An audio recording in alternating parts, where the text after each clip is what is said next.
오늘 오후에는 지난 몇 주 동안 이렇게 주일 오전 예배를 통해 살펴봤던 하나님 뜻에 대해서 좀 복습을 쭉 해보려고 하는데요. 우리가 함께 말씀을 살펴봤던 이렇게 전부가 아닌 것은 다 잘 아시리라 생각됩니다. 하나님 뜻은요, 기록된 말씀을 통해서 사실 굉장히 방대한 많은 양이 말씀되어지고 있죠.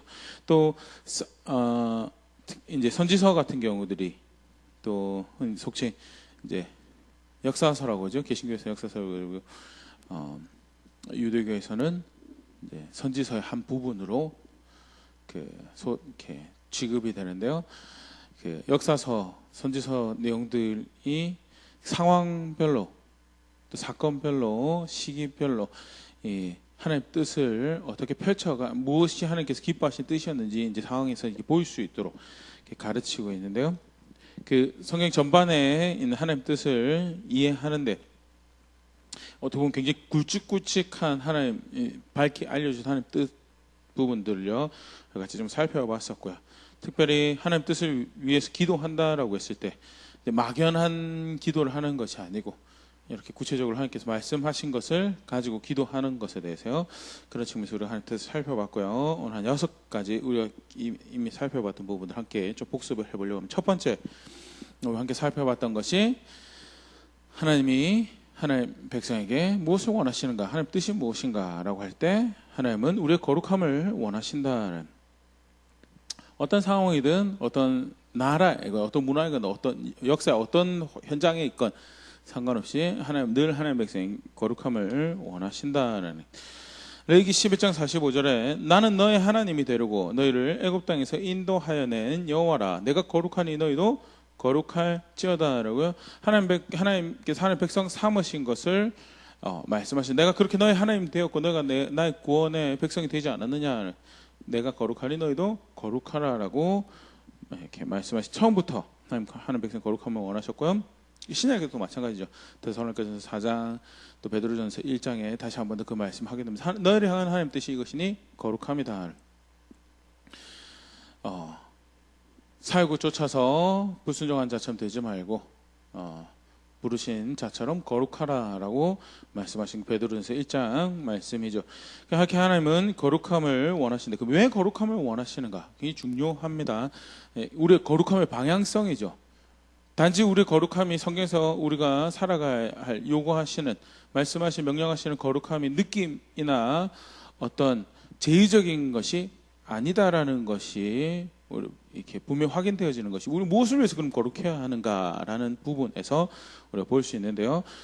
하나님은 왜 우리에게 거룩함을 원하시느냐 하면 함께 하기 위해서, 하나님 백성 된다라는 것이 하나님과 함께 하는 것이기 때문에 거룩하신 하나님과 함께 하는 백성이 되기 위해서 거룩함을 추구하고 거룩함을 따르고 거룩한 것을 살아내야 하는 것이 그게 하나님의, 그렇기 때문에 어떤 제의적인 것에 우리 거룩함이 제한되지 않고요. 느낌, 감정이 우리 거룩함을 이야기하고 있는 거예요. 구체적으로 삶에서 하나님을 따라 살아가는 그것이 하나하나 우리 거룩함을 의미하는 거죠. 고린도후서 6장 16절 하나님의 성전과 우상이 어찌 일치가 되리요 우리는 살아계신 하나님의 성전이라. 이와 같이 하나님께서 이르시되 내가 그들 가운데 거하며 두루 행하여 나는 그들의 하나님이 되고 그들은 나의 백성이 되리라 하셨느니라. 구약의 말씀을 인용하는 거죠. 그들 가운데 거하며 두루 행하여 그들의 하나님이 되고 그들이 나의 백성이 되리라라고. 구약에서도 하나님은 하나님과 함께 사는 백성 되는 그런 백성을 만드시기 원해요. 그게 하나님 백성의 청사진이죠. 그게 하나님 백성 되는 거고.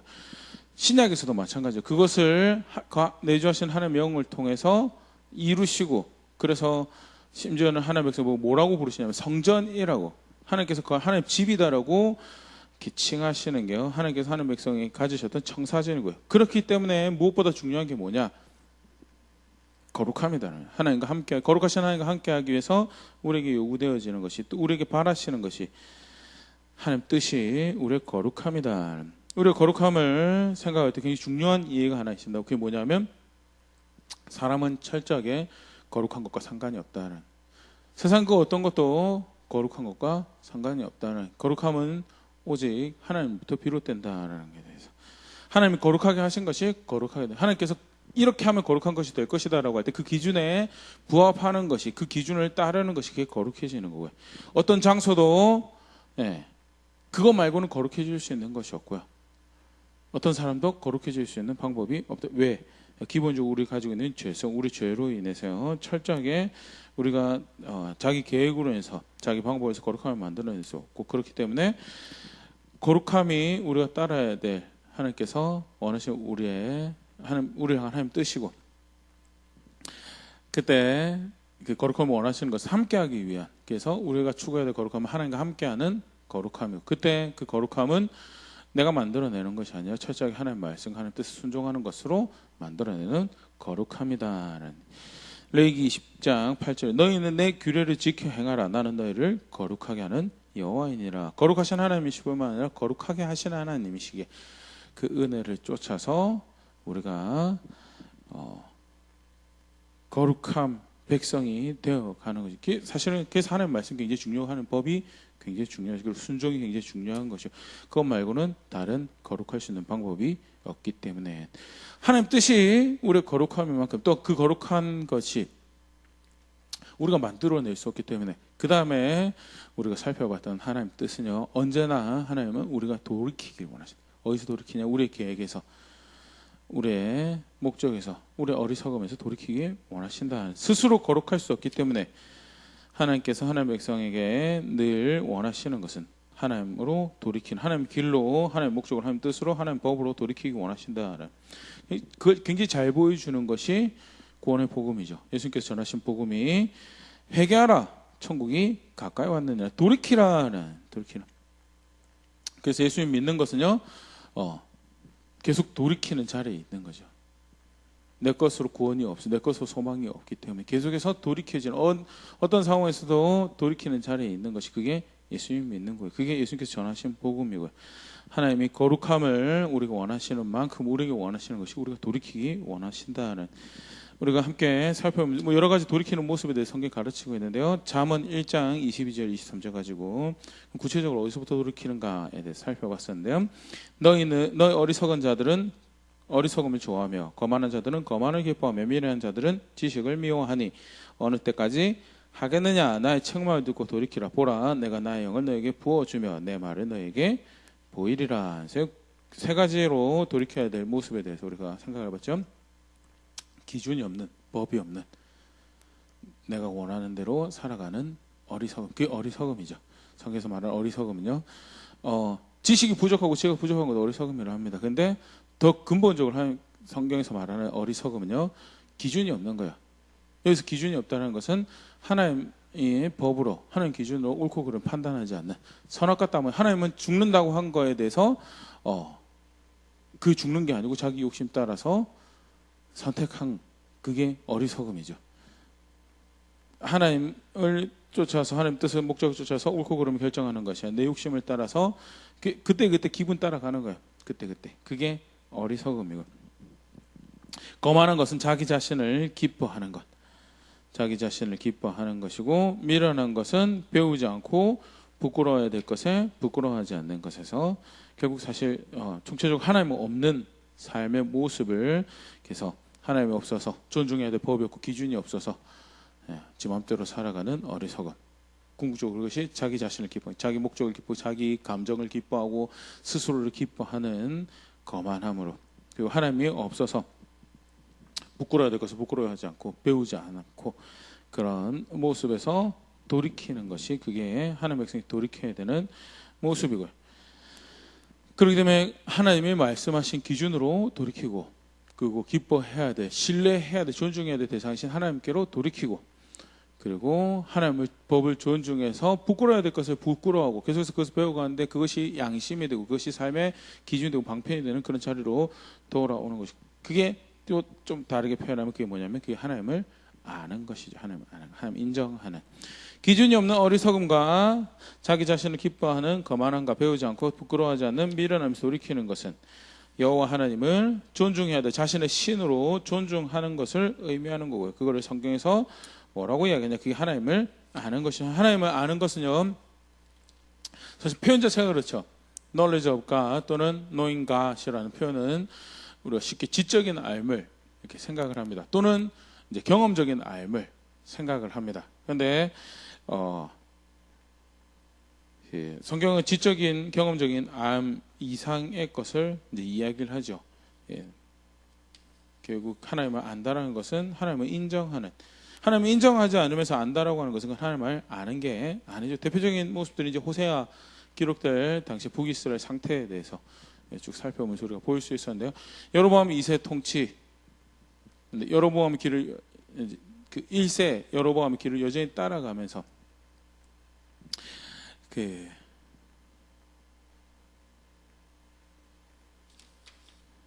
여로보암 2세가 아니죠. 죄송합니다. 요나가 여로보암 2세구나. 죄송합니다. 마지막에 북이스라엘 말렵이죠. 망하기 앞서서. 그래서 멸망을 앞두고 돌이키기를 촉구하는 그런 하나님의 메시지를 전하였던 선지자고요. 아브라함의 하나님에 대한, 야곱의 하나님, 이삭의 아브라함, 이삭, 야곱의 하나님에 대한 지적인 정보가 없던 것이 아니고요. 그다음에 그 하나님으로 살아가는 삶의 경험들이 전수되지 않은 것도 아니고요. 문제는 뭐예요? 존중하지 않는 것이, 그 법을 존중하지 않아서 그것을 일컬어서 하나님이 뭐라고 이야기하시면 지식이 없다고. 호세아 4장 6절입니다. 내 백성이 지식이 없으므로 망한도다. 네가 지식을 버렸으니 나도 너를 버려 내 제사장이 되지 못하게 할 것이요, 네가 네 하나님 율법을 잊었으니 나도 너의 자녀들을 잊어버리리라. 지식이 없어서 망한다라고 하면서 그것을 뭐라고 이야기하냐면 율법을 잊어버렸다. 근데 율법을 잊어버렸다니 진짜 잊어버렸다는 것을 의미하는 것이 아니라 율법을 따라 살지 않는 거죠. 여러 길을 따랐으니까 당연히 법을 잊어버린 거. 그래도 그 양반들이 뭐 하냐면 여호와를 섬긴다라고 금송아지 만들어서 여호와를 섬기고 있었거든요. 하나님 법과는 상관없죠. 근데 자기 취향껏 여호와를 섬기는 거죠. 아니, 정말 여호와를 섬긴다라고 하면 자기 취향을 쫓아가는 것이 아니고 여호와 말씀하신 것이, 여호와가 뜻하신 것이 사실은 가장 그게 하나님 인정하는 거죠. 그래서 삶의 가장 우선순위, 선택의 가장 우선순위에 고려해야 되는 것이 내 하나님 무엇을 기뻐하고 내가 하나님 무엇을 원하시고 그가 말씀하신 거가 뭔가에 대해서 관심 가지고, 그게 하나님을 인정하는, 그게 하나님을 아는 건데 그게 없죠. 그래서 여호와를 안다라고 하지만 여호와를 섬기는 방식이 자기에게서 도출되고 자기에게서 비롯되고, 그래서 궁극적으로는 삶에서 하나님 법을 존중하는 것이 하나도 없는 것이 호세아 상태의 문제점이었고, 그것을 가장 이제 극단적인 방법으로 드러내시는 방법이 호세아로 하여금 음란한 여자와 결혼을 하게 해서 이제 불행한 가정 생활을 하는 것을 통해서 부도덕한, 불의한, 남편에게 충실하지 않은, 남편이 있음에도 불구하고 남편을 인정하지 않는, 남편이 있는 여자처럼 살지 않는 여자의 삶을 통해서 이게 너의 삶이다라고 고발하시고, 그럼에도 불구하고 다시 그 여자를, 다른 남자 쫓아가서 새살림 차린 여자를 호세아 선지자 보고 찾아오라 가지고 다시 찾아오는 그것을 통해서 이게 내 마음이다라고 돌이키라라고. 나는 너희를 이렇게 되찾으려고 하는데 너희 돌이키라라고 촉구하셨던 말씀이, 너희를 나를 너의 남편으로 알고 너의 하나님으로 알아라고, 인정하라라고 이야기한 그게 호세아의 이제 하나님 말씀하신 하나님을 알라라는 거죠. 이러한 하나님을 아는 누앙스는요, 요한복음에서 잘 보이죠. 우리 그때 함께 말씀 보면 살펴봤었는데요. 요한복음 17장 3절, 영생은 곧 유일하신 참 하나님과 그가 보내신 자 예수 그리스도를 아는 것입니다. 예, 하나님 아는 것 굉장히 많이 인용하는 말씀입니다. 그런데 요한복음 안에서 영생을 얻는 것이 하나님 아는 것이다. 그럼 또 다른 복음에서 그러면 요한복음 안에서 영생을 얻는 걸 뭐라고 이야기하고 있는가? 너무 잘 아는 요한복음 3장 16절, 믿는 자가 멸망치 않고 영생을 얻게, 믿는 게 영생을 얻는 건데, 그러면 요한의 이해는, 그리고 그 말씀을 주신 하나님은 믿는 거하고 아는 거하고 똑같은 거다라는. 그럼 그 믿는 게 뭔데? 요한복음 3장 36절에 순종하는 게 그게 믿는 거다라고. 그러면 다르게 표현하면 하나님을 안다라고 하는 것은 하나님을 순종해야 될 대상으로 여기는 거고요. 그게 하나님을 아는 거고요. 다르게 표현하면 그게 하나님께로 돌이킨 거죠. 그게 하나님 뜻을 존중해서 하나님 말씀 존중해서 내가 그 말씀대로 그게 사실은 또 우리가 계속 살펴보는 대로 거룩한 것을 추구하는 거룩함에 따른 삶의 모습이고요. 그래서 성경에서 말하는 하나님 안 한 것은요, 하나님 말씀에 순종하여서 그를 기억하고 그를 따른 삶을 사는 것이 그게 하나님을 아는 것이죠. 조금 다른 형태로 이제 그것을 볼 수 있는 대목이 신명기 8장 17절 19절인데요. 그러나 네가 마음에 이르기를 내 능력과 내 손의 힘으로 내가 이 재물을 얻었다 말할 것이라. 너의 하나님 여호와를 기억하라. 그가 내게 재물을 얻을 능력을 주셨습니다. 이같이 하심은 내 조상들에게 맹세하신 언약을 오늘과 같이 이루려 하심이니라. 그러니까 그 교만하여서 잊어버리면 모르는 거죠. 그게 하나님을 아는 것에 반대되는 거라면 하나님을 아는 것은 기억해내고요. 그리고 그 언약을 지키는 거예요. 8장 19절 내가 만일 너의 하나님 여호와를 잊어버리고 다른 신을 따라 그들을 섬기며 그들에게 절하면 내가 너에게 증거하노니 너희가 반드시 멸망할 것이라 라고 말씀하시면서요. 순종하는 것이 결국 하나님을 아는 것이고 그렇게 하나님을 존중하는 것이 하나님을 아는 것입니다. 거룩한 것, 돌이키는 것, 그렇게 하나님을 인정하고 아는 것이 하나님 뜻이, 하나님 백성이 하나님 원하시는 하나님 뜻이었다는. 그럼 실제로 그렇게 하나님을 존중한다면 구체적으로 하나님 존중하는 삶을 어떻게 살아가는 것이 하나님 원하시는 모습인가에 대해서 그 다음에 우리가 살펴봤던 것이 이웃 사랑 중에서 그렇게 하나님을 존중하고 하나님을 사랑하고 하나님을 안다면 그것은 우리가 받았던 십계명 말씀 안에서 살인하지 말라, 간음하지 말라, 도둑질하지 말라, 거짓 증거하지 말라, 탐내지 말라. 그리고 그 모든 것에 앞서서 부모를 공경하라라는 말씀과 더불어서 함께 주어진 말씀이었다라는. 실제로 하나님이 사랑한다는 것은 그래서 어떤 제의적 예배로 고백합니다. 번제, 소제, 화목제를 통해서 표현되어지고요. 그 법을 존중하는 것이 그 앞에 정죄받은 백성인 그 은혜를 구하여 속죄제, 속건제를 드림으로써 그런 제의적인 또 절기를 지킴으로써 금식을 하고 또 뭐죠? 여러 가지 성례를 행함으로써 하나님 사랑하는 것을 표현합니다. 그런데 실제로 그렇게 하나님을 존중한다면요, 그와 더불어서 반드시 고백되어져야 될 것이 이웃 사랑하는 거죠. 예수님께서 누가복음 10장 25절 28절에 그렇게 말씀하셨는데 어떤 율법 교사가 일어나 예수를 시험하여 이르되 선생님 내가 무엇을 하여 영생을 얻으리까? 예수께서 이르시되 율법에 무엇이라 기록되었으며 네가 어떻게 읽느냐? 대답하여 이르되 너의 마음을 다하며 목숨을 다하며 힘을 다하며 뜻을 다하여 주 너의 하나님을 사랑하고 또한 네 이웃을 내 자신같이 사랑하라 하였나이다. 예수께서 이르시되 너의 대답이 옳도다. 이를 행하라. 그리하면 살리라 하시니.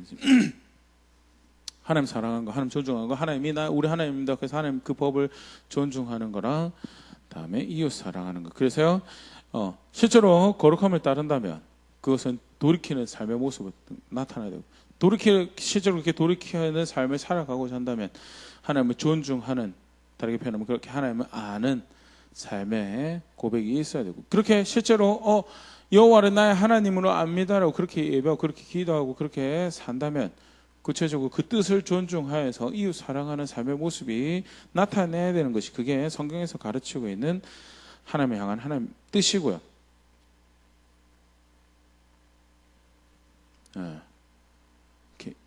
이게 더 중하고 저건 중하지 않고 차선으로 밀어놓으면 바리새인들이 정죄받았던 거죠. 문제가 뭐였죠?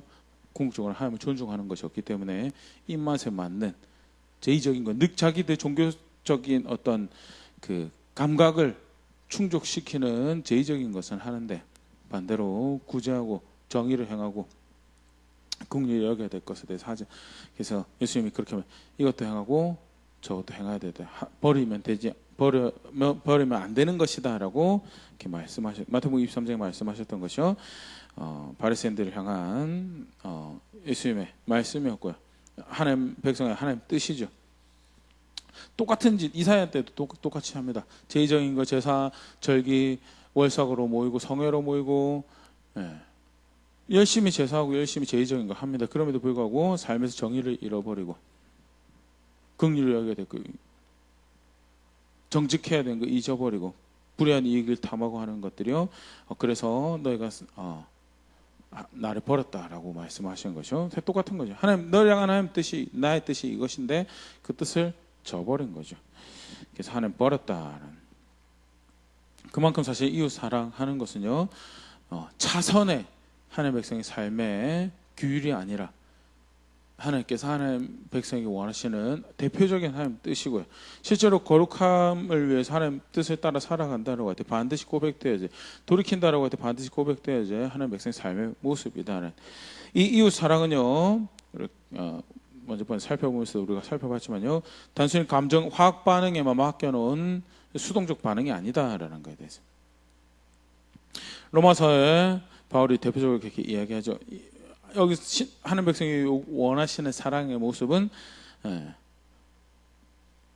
하나님을 인정한, 결국 사실 십계명에 하나님 명령하신 대로 사랑하는 삶을 이야기하는, 그것은 부모를 공경하고 살인하지 않고 간음하지 않고 도둑질하고 거짓 증거하지 않고 탐심을 따라 살지 않는 것이 포함된 사랑이다. 바울이 의미하는 서로 사랑하라는, 예수님께서 가르치셨던 서로 사랑하라는 말씀은요, 단순히 느낌, 감정, 어떤 그것을 충족시키는 표현이나 활동이 아니라 철저하게 명령하신 대로 살아가는 것이, 그래서 뭐라고 부르죠? 율법의 완성이라고. 율법의 완성. 자기 느낌이 충실하게 살면서 그걸 율법의 완성이라고 불러라고 하는 말씀이 아니고요. 그 실제로 사랑한다라고 하는 것은 이러한 내용들이 포함되어진 사랑. 그래서 해를 입히지 않고 혹여라도 나의 무관심이나 또는 나의 이기심으로 그가 해를 입지 않도록 그를 보호하고, 그리고 나의 순교가 상대의 순교를 지켜가며 상대의 권리를 지켜주고 정의를 지켜가며 거짓을 행하지 않으며 궁극적으로 자기의 욕심을 따라 살지 않는 그게 사랑하는 것이죠. 그게 사랑하는 것이고요. 하나님은 하나님 백성에게 그렇게 하나님을 존중하는 이웃 사랑을 할 것에 대해서, 그게 내가 너에게 원하는 뜻이다 하는. 중요한 것은요, 사실은 쉽지 않죠. 그럼에도 불구하고 성경에서 가르치는, 우리는 그렇게 사랑할 수 있는 동력을 가지고 있다, 동기를 가지고, 근거를 가지고 있다. 그게 뭐냐? 하나님께서 먼저 우리를 사랑하셨다. 우리는 사랑이 뭔지 알고 있고, 그리고 사랑하고 계신 하나님 계시고, 그래서 우리는 사랑할 수 있다. 그렇기 때문에 사랑하라라는 것이 성경에서 가르치고 있는 바고요. 그렇기 때문에 우리가 하나님 뜻을 따라 산다라고 할 때, 하나님 뜻이 우리의 삶에 이루어지길 원한다고 할 때, 반드시 우리가 은혜를 구하고 추구하고 살아내야 될 모습이 뭐냐? 이웃 사랑이다. 그 다음에 우리가 살펴봤던 하나님 뜻은요, 구체적으로 사랑하는 삶을 그렇게 살아가는데, 사랑하는 삶에 먼저 사랑해야 될 책임을 가지고 있는 대상들이 있더라. 그게 누구냐? 가족이고 형제다. 성경은 이렇게 사랑하는데 이렇게 육적인 가족이 있죠. 책임이 있는. 디모데전서 5장 8절, 누구든지 자기 친족을, 특히 자기 가족을 돌보지 아니하면 믿음을 배반한 자, 불신자보다 더 악한 자니라. 책임자, 교회가 이렇게 영적인 가족을 이루는 것도 하나님 뜻 가운데 우리가 만나는 거지만요, 더 자연적인 섭리 가운데, 그 통치가 다스린 가운데 현재 육신의 부모로 알고 육신의 형제들 형제로 아는 것은 하나님 뜻 가운데 있는 것. 그렇기 때문에 우리가 정말 살아계신 하나님을 존중하고, 그리고 그가 나의 하나님입니다라고 고백할 때 나의 형제를 경멸하고 나의 부모에 대한 나의 책임을 다하지 않는, 공경에 대한 책임, 성경에 대한 책임을 다하지 않는, 그것은요 굉장히 잘못된 거고 악한 것이고, 그래서 바울 표현이 있습니다. 불신자보다 더 악하다라고. 주를 안다라고 하면서 자기의 앙심을 속이고 자기 생각을 속여서 마음을 어둡게 해서 마치 하나님 없는 자처럼 살아가는데, 그거 불신자보다 더 악한 것이다. 무엇이 선한 것을 알고 하나님 주권 가운데 살아가고 있음을 알면서 어떻게 그렇게 사느냐라고 이야기하는 것이 디모데전서 5장 8절의 표현이죠. 그만큼 사람을 사랑하는 삶을 살아갈 때, 이웃을 사랑하는 삶을 살아갈 때요, 책임져야 될 우선적인 대상들이 있는 거예요. 육적인 가족이 있는가 하면요, 그 다음에 또 어떤 대상들이냐면, 육적인 가족이 중요한 만큼 또 영적인 가족이 중요한 것에 대해. 갈라디아서 6장 9절 10절 우리가 선을 행하되 낙심하지 말지니 포기하지 아니하면 때가 이름에 거두리라. 그러므로 우리는 기회 있는 대로 모든 이에게 착한 일을 하되 더욱 믿음의 가정들에게 할지니라. 모든 이에게 선한 일을 하는 거예요. 하나님 뜻을 이루어가는 이웃 사랑을 펼쳐가는 거예요. 그런데 더욱이 누구한테 그렇게 하냐? 믿음의 가정들에게 할지니라. 그래서 육적인 가족과도 사랑을 하지만 영적인 가족들에 대해서 우리가 형제에 대한 사랑의 책임이 있다. 그것을 신약 성경에 좀 다른 표현으로 하나되라라는 하나되라. 교회가 성도가 서로 사랑하는 것은요, 그리스도 안에서 하나 되는 것을 의미하죠. 그리스도를 머리로 알기 때문에 가족이 된 그 가족이기 때문에 그리스도를 하나님을 중심으로 해서 하나됨을 이루어가는 그런 책임과 의무를 가지고 있는 그게 사랑하는 삶을 살아간다라고 할 때 하나님께서 또한 성도에게 바라시는 뜻하시는 삶의 모습이죠. 그럼 구체적으로 어떻게 성도가 성도를 사랑할 것인가? 먼저는 본인이 그리스도에게 붙어 있어야죠. 그게 하나님 백성이 사랑하는 방식이죠. 본인이 하나님께 붙어 있지 않는데 하나님 백성으로서 서로 사랑하는 것은 출발조차 할 수 없죠. 그래서 하나님 백성으로 서로 사랑한다라고 할 때 가장 먼저는 우리가 개인이 먼저 하나님께 붙어 있는 내 머리가 누구인지 확인하는 삶을. 그래서 사실은 이게 이제 오늘 쭉 복습하면서 다시 한 번 더 이렇게 보고 싶은 게 있는데 이게 뭐냐면 성경에서 하나님께서 하나님 뜻을라고 이야기할 때 어떻게 보면 각각 다른 것을 이야기하는 것 같지만 사실 결국 하나님 백성됨에 대해서 이야기를 하고 있다는 한 신앙에 대해서 설명하면서 다각도로 그것을 이해할 수 있는 여러 가지 표현들을 사용하면서 이게 하나님 섬기는 거다. 그렇지 당연하게 거룩함을 추구하지. 또 한쪽 측면을 보니까 그게 결국 돌이키는 거다. 그게 또 다른 측면을 보니까 그게 하나님을 아는 거다. 또 그게 또 다른 측면을 보니까 그게 이웃 사랑하는 거다. 그게 또 다른 측면을 보니까 그게 결국 성도가 하나 되는 것이더라라는 것이 그게 이제 하나님 뜻을 이해하는 성경에서 가르치는 말씀을 잘 이해하는 모습이에요. 그게 그렇게 이해되어질 때 비로소 또 우리가 어디서부터 스스로를 보호할 수 있냐면 강조의 우려에 빠지는 거에 대해서 한쪽 측면만을 강조하다 보니까 예를 들어서 바리새인들 같은 경우에 거룩한 거 강조 왜 안 했겠습니까? 했겠죠. 그래서 거룩하기 위해서 예수님 대표적인 예를 선한 사마리아인의 비유를 보면요, 제사장이 레위인이 지나가면서 거룩해야 될 사람들이기 때문에 맞아서 죽게 된 사람을 돌보지 않아요. 근데 무엇이 하나님께서 원하시는 거룩함을 추구 영생에 가까운 이웃 사랑하는 거냐? 사마리아인이 지나가다 그 사람을 돕고 자기 것을 기꺼이 내어놓아서 그 사람이 살아갈 수 있도록 지원하는 이 유대 선생이 차마 사마리아인이라고 대답을 못해요. 도움을 준 자가 이웃이다. 너도 가서 그렇게 행하라라고. 바리새인들이 생각지 못한 유대 선생들이 종교 선생들이 생각지 못한 거룩함의 모습이죠. 근데 사실은 안 가르쳐줬던 것이 아니거든요.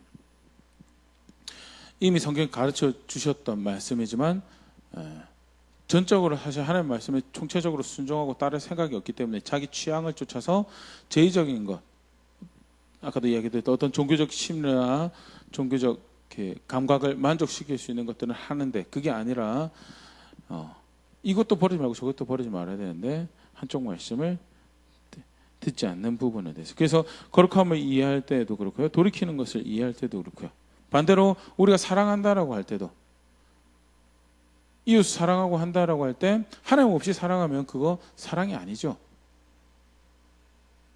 하나님 앞에서 선한 일을, 이웃에 대하여 선한 일을, 착한 일을 하는 것이 그게 이웃 사랑. 그래서 철저하게 이웃 사랑은, 성경에서 말하는 이웃 사랑은 하나님 말씀을 따라서 사랑하는 거죠. 그래서 자기가 볼 때 사랑하지 말아야 될 대상에게도 순종해서 사랑을 할 수 있는 게 성경의 사랑이고요. 반대로 자기가 보기에 특별한 관계를 맺고 이렇게 서로 우호적인 관계에 있으면 좋겠다라고 생각되는 대상에게도 관계를 할 수 없는 게 그게 성경의 사랑이죠. 그래서 이웃 사랑 그 신앙에 대해서 하나님의 백성의 하나님 뜻을 우리가 이해할 때 통전적인 큰 그림 안에서 함께 이해해야지 우리가 치우치지 않을 수 있고요.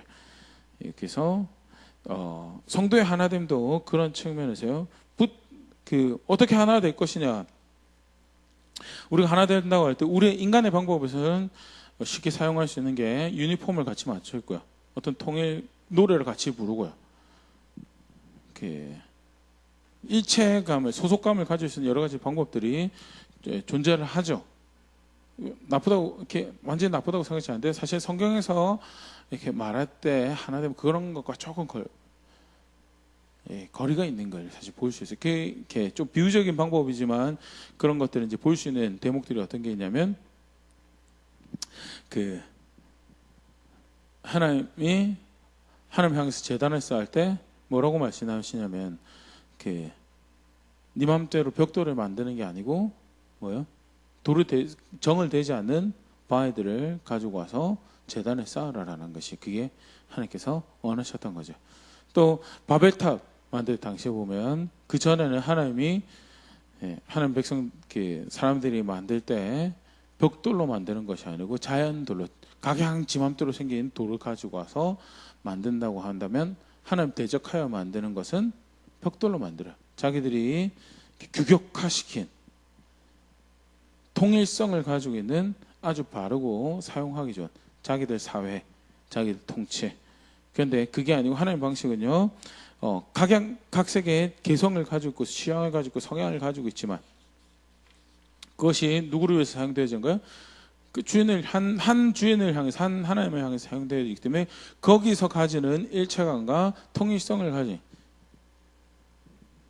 그래서 헬라인도 유대인도 사라지고 남과 여가 사라지고 자유인과 노예 경계가 허물어지는 것이 그게 성도의 하나됨이죠. 어떻게 그럴 수 있느냐?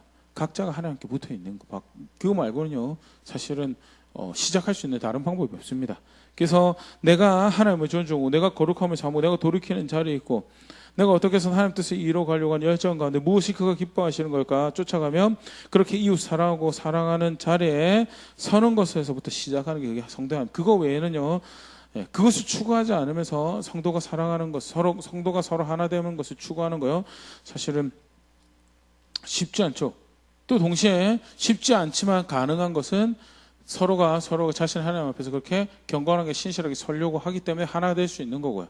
절대 하나 될 수 없는 존재들이 그 안에서 하나됨을 누릴 수 있는 유일한 사실 방법도 하나님께 붙어 있는 것으로 가능하다는 그것을 요한일서 5장 2절에 뭐라고 이야기해요? 우리가 하나님을 사랑하고 그의 계명들을 지킬 때 이로써 우리가 하나님의 자녀를 사랑하는 줄 아느니라 하는 하나님 사랑하고 먼저 그 계명을 지키는 자리에 있는 것이 그게 뭐냐? 그게 주 안에 형제 자매 된 사람 그게 하나됨을 이루어가는 길이라는 그게 성도의 하나됨을 구하는 첫 번째 모습. 두 번째는요, 서로가 붙어 있을 수도 없는 거죠. 나만 붙어 있는 것이 아니고 이제 더 나아가서 붙어 있을 수도. 히브리서 3장 13절은 오직 오늘을 일컫는 시간 동안 오늘이라 일컫는 동안에 매일 피차 권면하여 너희 중에 누구든지 죄의 유혹으로 완고하게 되지 않도록 하라. 피차 권면하여서 붙어 있을 수 있도록. 이게 사실 공동체 예배가 굉장히 중요한 거고요. 정기적으로 만나는 게 굉장히 중요하고 교제하는 게 굉장히 중요한 거고요. 왜? 서로 보호해주기 위해서, 서로 붙어 있을 수 있도록 돕기 위해서. 그런 측면에서 교회가 방주다라고 이야기를 하기도 하죠. 교회로부터 구원이 나는 건 아니지만 하나님 백성의 모임이 서로가 서로를 지켜주는 보호가 되고 방패가 되어줄 수 있기 때문에 서로가 그렇게 하나님 나를 향하는 이렇게 보호막이 될 수 있게 그래서 방주라고 일컫는데요. 성도의 하나됨은요 그렇게 만드는 거다라는. 그래서 같이 소풍 가고 즐거워하는 것도 좋지만 그런 걸 느낌이 하나 되면 만드는 것이 아니고 붙어 있을 수도 없는 것이 구체적으로 하나 되는 거죠. 같이 붙어 있을 수 없으면요. 그러면 어느 순간에 되면요. 속 쉽게 말해서 유니폼 입는 거 약발 떨어지고 함께 구호 외치는 거 약발 떨어지고 매스 게임 하는 거 약발 떨어지고 안 그러면 계속 그런 것만으로 하나 되면 만들어 갈 수밖에 없어요. 그러면 사실은 이제 정체성이 퇴색해 가죠. 그거는 서로 건강할 수 없는 모습이고요. 성경에서 말하는 성도의 하나됨, 성도가 서로 사랑하는 것은요. 먼저 자신이 하나님께 붙어 있고요. 나아가서 붙어 있을수록 돕는 게 그게 사랑하는 거고 그게 하나 되는 방법이고 실제로 그것이 가능할 수 있도록 우리 옥합을 깨고 우리 주머니를 열고 실제 구체적인 행함과 진실함으로 하는 것이 그게 성도가 형제가 성제를 사랑하는 모습. 요한 1서 3장 18절입니다. 자녀들아 우리가 말과 혀로만 사랑하지 말고 행함과 진실함으로 하자. 그래서 하나님 뜻 거룩함, 하나님 뜻 돌이킴, 그리고 하나님 뜻 하나님 아는 것, 그리고 그렇게 실제로 하나님 안다면 하나님 뜻을 존중하는 가운데 구체적인 이웃 사랑하는 삶을 살아가고 그 중에 하나 되는 것을 고백하는 것이 하나님 뜻이고요. 하나님 뜻을 쫓아 살아가는 성도의 모습이죠. 오늘 오전에 했던 실제로 그렇게 하나님 존중한다면요. 또 사실은 고백될 수밖에 없는 하나님 백성의 삶의 모습은 하나님 기뻐하는 거죠. 하나님 백성 기뻐하는 백성 사람으로 살아가는 것이 하나님께서 명령되어진 바죠. 빌립보 4장 4절 주 안에서 항상 기뻐하라. 내가 다시 말하노니 기뻐하라. 스가랴 2장 10절 여호와의 말씀에 시온에 따라 노래하고 기뻐하라. 이는 내가 와서 너희 가운데 머물 것임이니라.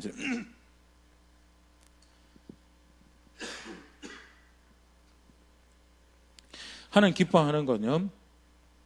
사람이 기뻐하는 여러 가지 요건에 대해서 오전에 같이 생각해봤죠. 먹는 것을 통해서 기뻐할 수 있고요. 소유가 많아지고 일이 잘 풀리는 것을 기뻐할 수 있고요. 수고한 것에 대해서 그에 대응하는 합당한 열매를 거뒀을 때도 기뻐할 수 있어요. 또 사랑하는 사람들과 함께 하면서 기뻐할 수 있고요. 자녀들로 인해서 기뻐할 수 있고 여러 가지 사람 기뻐할 수 있는 이유들이 있는데요. 그런데 그게 늘 있는 게 아니죠. 늘 있는 게 아니고요. 우리 죄된 우리는 또 우리가 살아가는 세상은요 언제든지 그것을 깨부수고 파괴하고 그런 부조화 가운데 살아가는 거죠. 그런데도 그럼 어떻게 하나님 백성이 기뻐할 수 있는가? 하나님을 인해서 기뻐하는 것이 그게 하나님 백성의 삶이기에 항상 기뻐하라는 말씀을 주시고 주 안에서 기뻐하라는 말씀. 그리고 좀 전에 읽어드렸던 스가랴 2장 10절에서도 하나님이 우리 가운데 계시기 때문에 기뻐할 수 있는 삶이 그게 하나님 백성의 기뻐하는 삶이 그렇기 때문에 하나님께서 기뻐하라고 명령하신 우리를 향한 하나님 뜻이죠.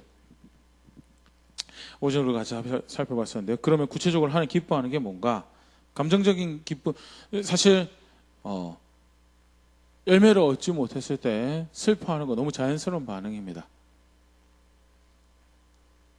전염병으로 감염병으로 불편이 발생했을 때 슬퍼하는 거 마음 쉽지 않을 수 있는 그거 너무 자연스러운 거예요. 그런데 그 상황에서 가짜 감정적으로 막 어떻게 해가지고 가짜 즐거움을 만들 절대 그런 말씀이 아니고요. 그럼 구체적으로 하나님 기뻐하는 하나님 백성 보고 기뻐하는 것은 무엇을 말하는가? 그 첫 번째 우리 하박국의 케이스를 안에서 살펴봤어요. 첫 번째는요 하나님을 존중하는 것을 의미합니다. 하나님 기뻐하는 것을. 그것을 하박국 2장 4절에 그렇게 표현하죠. 의인은 믿음으로 말미암아 살리라. 의인은 믿음으로 말미암아 살리라. 신뢰할 수 있는 하나님을 바라보는 거예요. 그리고 그를 향한 신뢰를 마음에 품고 생각. 그게 하나님 기뻐하는 거예요. 상황이 어렵고 힘들어도 섬겨야 될 하나님, 존중해야 될 하나님 바라보는 그게 성경에서 말하는 믿음이고 우리 앞에도 살펴봤지만 결국 순종으로 종결되어지는 믿음을 의미하는 거죠. 그렇게 기꺼이 내가 순종하겠습니다라고 하나님을 선택하고 그를 존중하는 그를 하나님을 인정하는 그게 사실 하나님을 기뻐하는 첫 번째 첫 단추죠. 그리고 두 번째는요. 그러기 때문에 그의 뜻을 하박국 경우가 그랬죠. 하나님이 초청하십니다. 의인은 믿음으로 말미암아 살 것이고 나는 이렇게 심판할 것이다 라는 게, 그때 하박국이 다시 그 하나님 앞에서 내가 하나님을 신뢰하겠습니다, 내가 하나님을 존중하겠습니다 라고 하면서 대표적으로 고백하는 것이, 내가 그 뜻을 존중하겠습니다. 하박국 3장 2절에 여호와여 내가 주께 대한 소문을 듣고 놀랐나이다. 여호와여 주는 주의 일을 이 수년 내에 부응하게 하옵소서. 이 수년 내에 나타내시옵소서. 진노 중이라도 긍휼을 잊지 없어서. 심판을 말씀하시는데 그 하나님 앞에서 내가 하나님 믿습니다, 내가 하나님 신뢰합니다, 하나님이 말씀하신 것을 반드시 이루시는 분이신 것을 신뢰합니다. 그 당장 나의 상황은, 우리의 상황은 바뀌지 않아도 그래도 주님 뜻이 내가 내 삶을 걸고 나의 가정, 나의 사회, 내가 살아가는 모든 것을 걸만한 유일한 반석이게 거기에 그것이 더 부응하게 되고 그것이 더 왕성하게 되면 그것이 더 이렇게 표만하게 펼쳐지는 것을 내가 원하는, 그게 사실 부응하게 해달라는 거죠. 그렇게 하나님 뜻이 이루어지는 것을 내가 원합니다 라고 고백하는, 그게 하나님 기뻐하는 거죠. 세 번째로 하박국에서 등장하는 하나님 기뻐하는 것이요, 무화과 나무가 무성하지 못하고 포도나무에 열매가 없고 감람나무에 소출이 없으면 밭에 먹을 것이 없어도, 그리고 외양간에 소가 양이 우리의 양이 없고 외양간에 소가 없어도 하나님으로 그리고 그의 말씀으로 기뻐한다는, 내가 그것으로 삽니다 말씀하셨으니까 그것이 하박국 2장 3절의 표현이 그렇죠. 너희가 느끼기엔 더딜지 몰라도 연기함 없이 반드시 이루어질 나의 말씀이다. 그러기에 내가 현재 당장 없어도 그 말씀 존중하고 내가 그것으로 살겠습니다. 그게 하나님 기뻐하는 거죠. 그게 기뻐하는 거. 사실 그렇게 하나님 선택하기 때문에요. 의지를 들여서 하나님 선택하고 하나님 바라보고 하나님 선택하기 때문에 그 다음에 감정적인 열매가 뒤따라. 이게 참 사람 신기한 게 있잖아요. 어떤 고생스러운 일을 하더라도 자기가 가치를 두는 목표가 분명하고 그걸 성취하면 그 안에서 엄청난 즐거움과 기쁨을 누리죠. 이게 여러 가지 경우들 생각해 볼 수 있는데, 마라톤 종주가 목축이었을 때 몸은 피곤하고 노곤하여도 고통스러워도 그 꼬린지점에서 맞이하는 기쁨이 있고 즐거움이 있어요. 그리고 어떤 게 있을까요? 예전에 이제 많이 도전했던 남극점, 또 북극점 도달하는, 그리고 에베레스트 가장 높은 산을 올라가는, 지향하는 바고 목적하는 가치를 부여하고 그렇게 살아가는 것이 있을 때 도전하는 것으로 기뻐할 수 있고, 사람이 굉장히 흥미로운 사람의 모습인데요. 그렇기 때문에 실제로 하나님이 나의 구원이시고 그 분은 내가 신뢰할 만한 대상입니다라는 것을 확인해낼 때 환경이 바뀌지 않아도 기뻐할 수 있다라는 것이, 그게 우리가 만들어진 인간 세상을 살아가는 우리의 모습 안에서 쉽게 확인될 수 있는 거예요. 문제는요, 이제 첫 단추를 잘못 꿰는 거죠. 이제 소유를 기쁨의 근거로 삼는 거기서, 하나님 없는 백성도 사실 그렇게 살아갈 수 있는데 거기서 헤어나오지 못하고요. 소중한 사람들하고 자기가 따뜻한 느낌을 가지는 그것으로 사실은 목적을 삼으면, 그것이 되지 않으면 기뻐할 이유가 없어지게 되는 거예요. 맛있는 음식을 먹는 것도 마찬가지예요. 그래서 하나님을 기뻐하는 것은 하나님을 신뢰의 대상으로 존중하고 믿고 그 뜻을 존중하고 그 말씀을 존중하는 것으로 하나님 기뻐하는 것이다. 그게 성경에서 말하는 하나님 기뻐, 그게 하나님 즐거워하는 거죠. 그래서 하나님은 구체적으로 그걸 원하시고요. 그런 측면에서 사실은 아까 잠깐 얘기 드렸지만 신앙의 통전적인 이해 안에서 거룩함을 추구하는 거랑 또 다른 이제 똑같은 신앙의 한 측면에 하나님 기뻐하는 것이 똑같은 걸 이야기하는 거에 대해서 이제 보일 수 있는 그런 대목인 아닐까 생각되어지는데요. 간단하게 짧은 시간이지만 우리 한 6개 정도로 하나님 뜻에 대해 다시 살펴보았습니다. 두 가지 이렇게 하나하나 내용들 이렇게 우리 잘 기억하고 실제 구체적으로 그런 방향성으로 살아가며 그런 은혜를 구할 수 있으면 좋을 것 같고요. 아울러서 그 성경에서 나오는 신앙의 통전적인 모습에 대해서 큰 그림 가운데 사실 이제 그 말씀들을 이해해 가야 되는 게 왕왕 이제 착각을 제일 많이 하는 것 중에 하나가 그 아까 잠깐 얘기했던 강조의 오류죠. 강조의 오류. 그래서 그 어떤 특정 영역을 강조해가지고 다른 영역은 마치 없어도 되는 것처럼. 근데 아니죠. 한 신앙의 모습, 그것이 실제로 하나님 목적하신다, 하나님 뜻하신 데 제대로 이루어진다면 다른 방면에서도 확인할 수 있는 모습들이 등장을 해야 돼. 성경에서 하나님 말씀하신 거룩함은요, 이웃 사랑하는 걸로서 드러나야 되는 거룩함이거든요. 성경에서 말하는 이웃 사랑은요, 거룩한 것으로 드러나야 되는, 그게 진짜 사랑하는 거죠. 그렇게 하나 되는 거고요. 그렇게 기뻐하는 거고, 그렇게 돌이키는 거고, 그렇게 이해되어져야 되는 거에 대해서 통전적인 이해 가운데 신앙을 이해해야 되는 중요한 관점에 대해서 다시 한 번 더 확인할 수 있으면 좋을 것 같고요. 아울러서 하나님의 뜻을 안다라는 것은 계시되어진 뜻이 분명히 이미 존재하고 있다라는 거에 대해서는 그 신비하지 않다라고 생각하는 그런 경향들이 왕왕 있는 것을 이제 보는데요. 아니죠. 계시하신 뜻이 있고 성령님을 쫓아서 성령 하나님 계시를 죄송합니다. 표현이 조금 구분한 성령 하나님께서 깨닫게 하시는 것을 통해서 하나님 뜻을 따른다라고 할 때도요. 베드로후서 1장에서 가르치고 있는데요.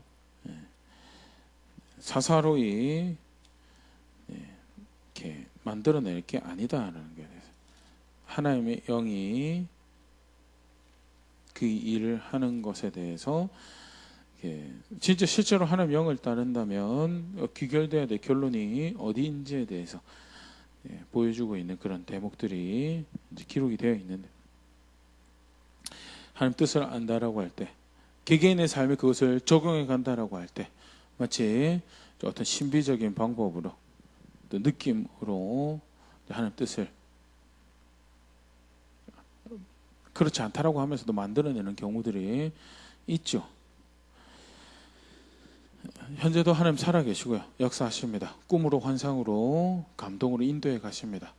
그런데 중요하게 기록된 말씀 가운데서 규정하고 계신 규칙한 인생의 방향들, 삶의 방향들, 사람의 존재의 방향들에 대해서 이해가 없을 경우에 사실 그릇된 길로 유리하는 이제 그런 사람이 존재가 될 수밖에 없고요. 그런 측면에서라도 구체적으로 참 분명하게 하나님 뜻을 성경 안에서 가르치고 있구나라는 부분에 대해서도 같이 좀 볼 수 있으면 좋을 것 같습니다. 6가지로 하나님 뜻에 대해서 다시 한번 살폈는데요. 방향을 분명히 하며 또 기도 제목을 분명히 하며 그래서 기도할 게 있죠. 분명히 하나님 뜻을 위해서 기도한다라고 할 때 막연하지 않습니다. 적어도 우리가 함께 공부하고 배워왔기에 막연한 기도를 하는 게 아니고요. 거룩할 수 있도록 은혜 구하고 돌이키는 어떤 자리에서도 내 어리석음을 내 거만함을 내 미련함을 삶의 방편이 될 거라고 주장하는 것이 아니고 겸손하게 내려놓고 돌이키는 자리에 있을 수 있도록 은혜를 구하고요. 나가서 그렇게 하나님을 존중하고 아는 자리에 있을 수 있도록 그렇게 이웃을 사랑하는 자리에 있을 수 있도록 그렇게 책임 있는 사람들에 대하여 육적인 가족과 영적인 가족들에 대하여 자신 책임을 다해가는 그런 자리에 있을 수도 그렇게 하나님을 기뻐하는 자리에 있을 수도 그렇게 함께 기도하며 또 하나님 뜻을 하나하나 걸음 이뤄갈 수 있으면 좋을 것 같고요. 배워가야 할 모습도 분명합니다. 맞죠? 그렇게 배워가는 우리 될 수 있으면 좋을 것 같습니다.